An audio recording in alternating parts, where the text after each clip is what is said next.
Boa noite, alunos de Direito Penal 1. Os avisos já foram dados no grupo de WhatsApp, então para o vídeo não ficar muito grande, eu tô passando algumas dificuldades aqui, né? Como vocês já viram, né? Já deu até uma melhorada, mas depois, posteriormente, vou fazer algumas correções aqui no nariz, dente, enfim. Acontece. Vamos falar sobre imputabilidade, inimputabilidade e a relação disso com a culpabilidade, portanto, com a aplicação de pena. Nós vamos tratar dos artigos 26, 27 e 28 do Código Penal. Tá, vamos começar. Imputabilidade, o que é, na verdade? A gente até comentou sobre isso.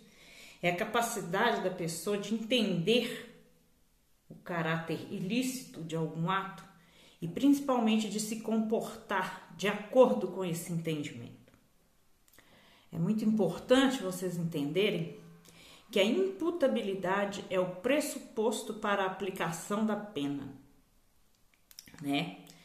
Porque a imputabilidade, ela mostra o grau da culpabilidade.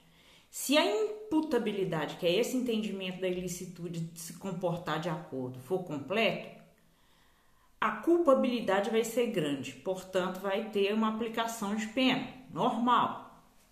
Mas se a imputabilidade for incompleta ou zero, aí a culpabilidade ela vai se relativizar, ela vai ser, no caso, se ela for uma imputabilidade incompleta, a culpabilidade vai ser incompleta e a pena vai ser menor. E se a imputabilidade for zero, não vai haver culpabilidade e, portanto, não vai haver pena, tá? Então, primeira coisa que vocês têm que saber basicamente é isso. Então, existe a situação de imputabilidade que eu expliquei e existe a situação aqui discutida principalmente nos artigos 26 e 27, que é a situação de inimputabilidade, que é a situação em que a pessoa, por algum motivo, a lei fala de doença mental ou desenvolvimento mental incompleto ou retardado, ou seja, pessoa doidona, doida, ela não tem consciência do que ela faz nem das consequências dos seus atos. Isso é inimputabilidade. Se no tempo do crime a pessoa estiver comprovadamente em estado de inimputabilidade, essa pessoa não vai ser apenada, porque ela não vai ter culpabilidade. A inimputabilidade, teoricamente, é uma situação em que a pessoa está completamente sem entendimento, ela é completamente sem entendimento, né? Ela, por doença mental ou desenvolvimento mental incompleto ou retardado, não tem condições de entender o caráter ilícito do seu ato e muito menos se comportar de acordo com esse entendimento, tá? Portanto, se essa pessoa é inimputável, ela não tem imputabilidade, portanto, ela não tem culpabilidade e dessa feita ela não terá pena. Ok, vamos entender especificamente o artigo 26 do Código Penal, que trata dos inimputáveis. Os inimputáveis serão isentos de pena por doença mental ou desenvolvimento mental incompleto ou retardado que eram presentes na hora, no tempo em que se praticou a infração, tá? Então, a gente também, de certa forma, já falou isso. Mas existe uma situação que é descrita no parágrafo único do artigo 26, tá? Que ao invés de tirar completamente a culpabilidade e considerar a pessoa completamente inimputável, ela apenas considera em partes a condição dela entender o que está fazendo e as consequências. Na verdade, é como se a pessoa fosse, né, semi-imputável. Ela está no meio do caminho entre ser imputável, ou seja, ser normal, entender,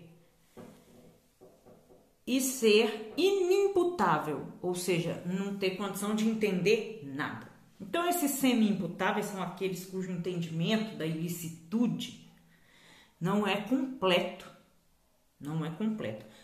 Portanto, o parágrafo único do artigo 26 diz que a pena para essa pessoa ela não vai ser isenta de pena, mas a pena vai ser diminuída de 1/3 a 2/3. Ok?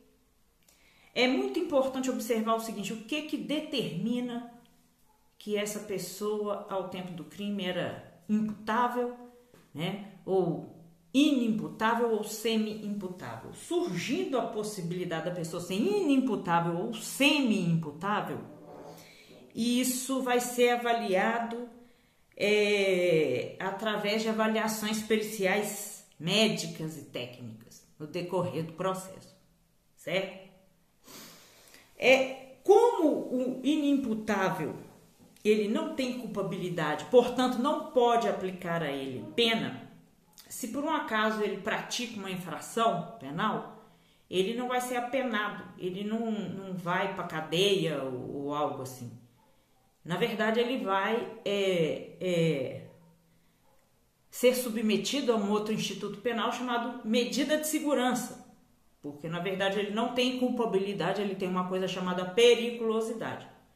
Mas tudo isso está circunscrito nos artigos 96 a 99 do Código Penal e, portanto, vocês vão estudar isso no próximo semestre em Penal 2. Então, guardem a questão da inimputabilidade, que retira a culpabilidade e retira a pena e põe a medida de segurança, e guardem a questão da semi-imputabilidade, em que é aplicada a pena, né, porque a culpabilidade é mais ou menos, então é aplicada uma pena reduzida, de 1/3 a 2/3, conforme a situação. Tá? Não se esqueçam disso. Agora vamos especificar o artigo 27 do Código Penal, que de certa forma ele é meio polêmico. Ele tem aí tratativa na Constituição, é considerado até por alguns como uma cláusula pétrea, que é a questão da menoridade penal, maioridade, menoridade penal. Na verdade, a menoridade penal é uma forma de inimputabilidade. Os menores de 18 anos são inimputáveis frente à lei penal convencional, certo? Portanto, são pessoas consideradas, de certa forma, sem a culpabilidade convencional. Dessa forma, a eles não pode ser aplicada pena. E aí, eles se submetem à legislação específica, que no caso é o Estatuto da Criança e do Adolescente. Para vocês verificarem a importância da questão da maioridade e menoridade penal, além deles serem submetidos a uma lei específica, como eu disse, eles não têm a culpabilidade nossa, né? Portanto, não se aplica pena a eles. O Estatuto da Criança e do Adolescente aplica a eles medidas socioeducativas. Mesmo que for internação ou coisa assim, não é pena, tem outra natureza, é medida socioeducativa.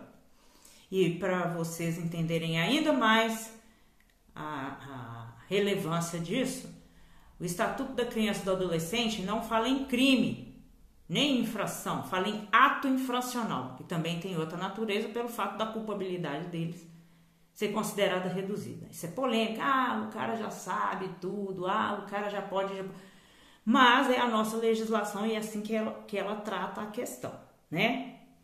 E lembrando que essa maioridade, ela deve ser uma maioridade completa ao tempo do crime. Se no tempo do crime, no dia que se praticou o crime, o indivíduo tinha 17 anos, 17 anos, 11 meses e 29 dias. Se ele praticou o crime naquele dia, ele não vai ser incorporado à lei penal normal, mas sim ao Estatuto da Criança e do Adolescente, tá?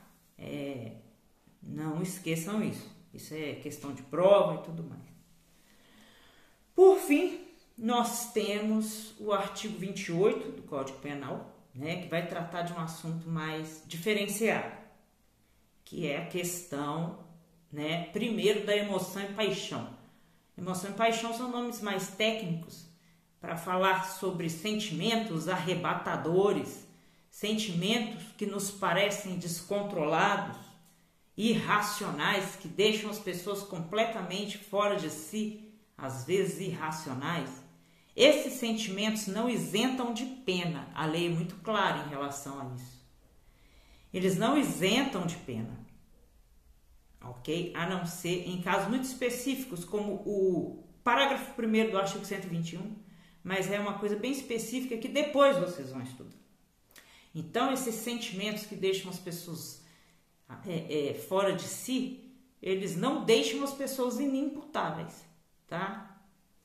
Fora isso, o artigo 28 também trata da embriaguez.